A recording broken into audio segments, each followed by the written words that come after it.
dalje si tu. Prošlo je već godinu dana. Spremaš se za sljedeći dan, uprkos svim problemima koje si prošao. Nisi svjestan koliko mi je drago i koliko sam ponosan. Nadam se da su moje reči pomogle makar malo. Mislim da nije slučajno što baš ti sada gledaš ovaj video. Neko te čuva, veruj mi. Dosta toga se i promenilo. Svet se promenio, iako je godina opet prošla, a nismo ni trepnuli. Delo da svakim treptajem oka prođe godina i svet se menja u nešto neprepoznatljivo, u nešto nepoznato, a nepoznanica često zna da bude zastrašujuća, jer je nepredvidljiva. A mi ljudi ne volimo nešto što je nepredvidljivo, jer ne znamo kako da reagujemo. Budemo ranjivi.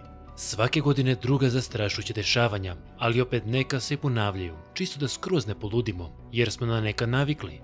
Ali uvek moramo biti na vrhovima prstiju, plašeći se za sutrašnjicu. A onda nas ovaj pažljivo programirani sistem tako uči da budemo srećni, jer nije se dogodilo to nešto čega smo se plašili. Treba da budemo srećni sa tim što imamo.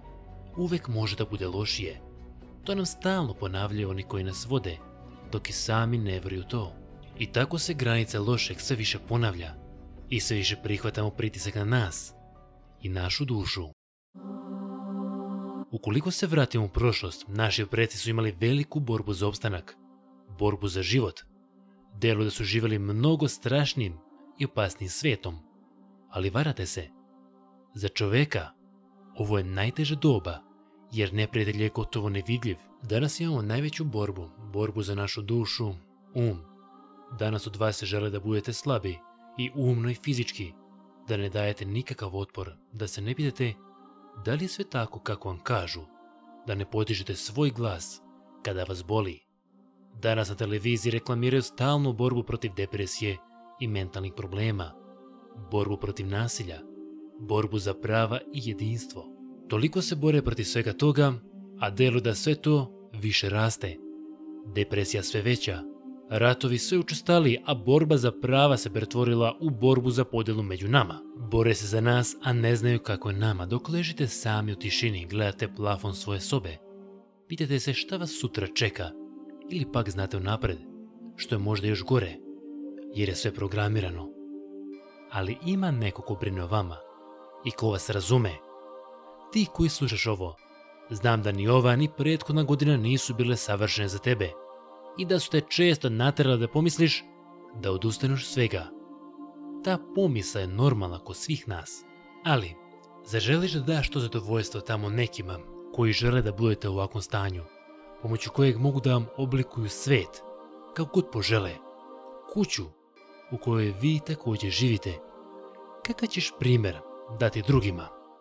Evo recimo jedan citat me je posebno pogodio kada sam ga još davno pročitao. Svako je nekom uzor, na tebi je kakav ćeš ti biti, loš ili dobar. Ovo nam govori da svako od nas ima obavezu da bude najbolja verzija sebe, jer neko nas pažljivo gleda i ne želimo da ga razočaramo ili pak odvedemo na loš put. Često nas uče da ne može svako da bude poseban, ne može svako da uspe u životu.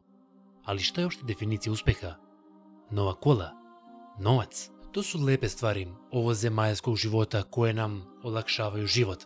Pomažu i nama i našoj porodici, ali to nije jedini uspeh koji nam hrani dušu i ne predstavlja istinsku svrhu ovog života. Zapitajte se, ko nam je uopšte dao definiciju šta je uspeh? Mi ljudi ni sami ne znamo ni šta je svrha života, kako da znamo šta je istinski uspeh koji će nam nahraniti dušu. Danas na internetu pojavljuje se gomila eksperata koji prikazuju neki lažni život, pun uzbuđenja. Oni su vesnici ovog sistema i uspeha kako je nas sistem tera da jurimo. Ali sve to lažno. Lažna lica, lažni život i lažna sreća. Sve ovo nas tera da budemo još nezadovoljniji sa sobom i da se osjećamo manje posebnima, manje vrednima. Pre nego što klonete duhom, da li znate da ste vi čudo? Naučnici procenjuju verovatnoću da se rodite na otprilike 1:400 biliona. Znači, baš si ti od tolike brojke došao na ovaj svet. Pa zar misliš da je to slučajno? Da si tek tako došao na ovaj svet, a da nema uloge za tebe? To je kao da vam režiser plati najveći mogući honorar za neku ulogu bez ikakvog razloga. Ne glumiš. Svi smo mi dobili neku ulogu u životu, ali ono što je problem, vremenom je izgubimo, jureći pogrešne stvari. Zamisli koliko si poseban, nisi ni svestan. To je kao da je neko baš vas izvadio iz svih svjetskih okeana, a veličine ste jedne male kuglice, a pored vas je još neprekidna gomila drugih. A onda treba da se zapitamo koja je naša uloga. Jedna od glavnih uloga je da jačamo svoju dušu i telo. Da kada nas ovo zemaljsko zlo baci na kolena, da uvek ustanemo, bez obzira koliko bolelo, a boleće. Ipak to je život. Da je savršen, dobili bismo utopiju, a utopija nikada neće valjati za čoveka. Život bez problema je kao kada bi dete recimo sakrili u stakleno zvono i onda ga odjednom pustite u svet. Kako će preživjeti ako bio sakriven od svih problema i rana? Dok pišem ovo što vam trenutno govorim, sedim i pitam se da li osjetite moje iskrene reči, da li vas pokreću jer govorem iz srca. Uvijek sam to i činio, koja god je tema bila u pitanju. Pokušao sam dati uvijek neku poruku svima vama. Želim da vam kažem da ja nikada nisam pravio nijedan video, a da nisam uložio sve u isti, jer imam odgovornost. Moja odgovornost ne samo da budete kvalitetno informisani, već da budete deo zajednice koja će nešto promijeniti, koja će shvatiti i razotkriti borbu koja se odvija iznad naših glava, zajednice koja će vas naterati da pomažete jedni drugima. Ako hoćemo da menjamo na bolji sistem oko nas, koji nas pomoću lažnih ličnosti uči kako da radimo, kako da se oblačimo, za koga da glasamo, šta da gledamo, kako da razmišljamo, moramo biti svjesni da taj sistem ne bi postojao bez nas i da smo ga mi napravili, i to nesvesno. Pogledajte film Trumanov Show. Glavnom liku je ceo život izrežiran, svaki pokret, sve se unapred zna. Film vrlo dobro pokazuje naš današnji život. Kada se rodimo, već su nam dodeljene uloge, osjećanja, poslovi, škole, sve ono što je nametnuto društvu. Ali Truman duboko u sebi osjeća da nije srećan, iako čini sve što mu sistem kaže da treba da čini, kako bi bio srećan. Zašto nam onda i ono što osjećamo u sebi ne bi bilo programirano? Da li ste ikada razmišljali tako? Tek onda kada shvatimo da sve ono što vidimo na televiziji ima neku agendu, da vaša mržnja prema drugoj naciji nije tu slučajna, da vaš spor oko zemlje također nije slučajan, dok shvatimo da sve ono što smo jurili tokom ove godine, koja je svetlosnom godinom prošla i učinilo da nimalo ne uživamo, prođe život. Zaboravili smo na sebe. Iako i pišem ovo i pričam, također se uhvatim u ovom neprekidnom nizu. Stvorim cilj ka kojem idem i verujem da kada dođem do istog, bit ću najsrećniji. A ne shvatam da je u stvari put do cilja ono što predstavlja život. Put do cilja treba da bude bogat, da vas usreći, ojača, baci na kolena, ustane. I to svi mi često zaboravimo. Svi mi u stvari ćemo jednoga dana doći do jednog cilja i to promijeniti ne možemo, ali možemo promijeniti putovanje. Dokle god dišete, bez obzira na vaše godine, imate šansu nešto da promenite. Nikada nije kasno. Želim da nakon ovog videa odete malo napolje, udahnete vazduh i zahvalite Bogu što ste dobili priliku i šansu da budete ovdje. Iako nekad zna da bude teško i komplikovano.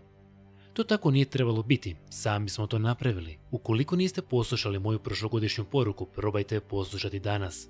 Probajte uživati sada u najmanjim stvarima i duša će početi da se leči. Ja ću pokušati. Zašto ne biste i vi? Hteo sam, dame i gospodo, da kao svih ovih godina nazdravimo povodom početka nove godine, ali sam odlučio da ovoga puta to neću učiniti. To ćemo učiniti krajem sljedeće godine, kada sve vas budem video ovdje na okupu, kada vidim da ste se izborili sa svim svojim problemima, kada ste počeli da jačate mentalno i fizički i kada vidim da ste počeli da pomažete jednim drugima i kada vidim da sam donekle i tome ja doprineo, onda ćemo imati valjan razlog da i nazdravimo. Hvala vam, dame i gospodo, što me već pratite duži niz godina i što smo prešli 500.000 pratilaca. Ja ću se truditi da budem još snažniji za vas, da se ne menjam i želim da budem primjer da moguće da i vaš glas može dodati daleko u etar, a da nemate nekakvu posebnu zaleđinu kako imaju mnogi ljudi iz naših sfera života. Znate na šta mislim. Imam još mnogo ciljeva koje moram da osvojim. Imam mnogo obećanja koje još nisam ispunio i potrudit ću se u ovoj sljedećoj godini to i da učinim. To želim i vama. I imam najveću želju za vas u narednoj godini. Želim da nastavite da hodate.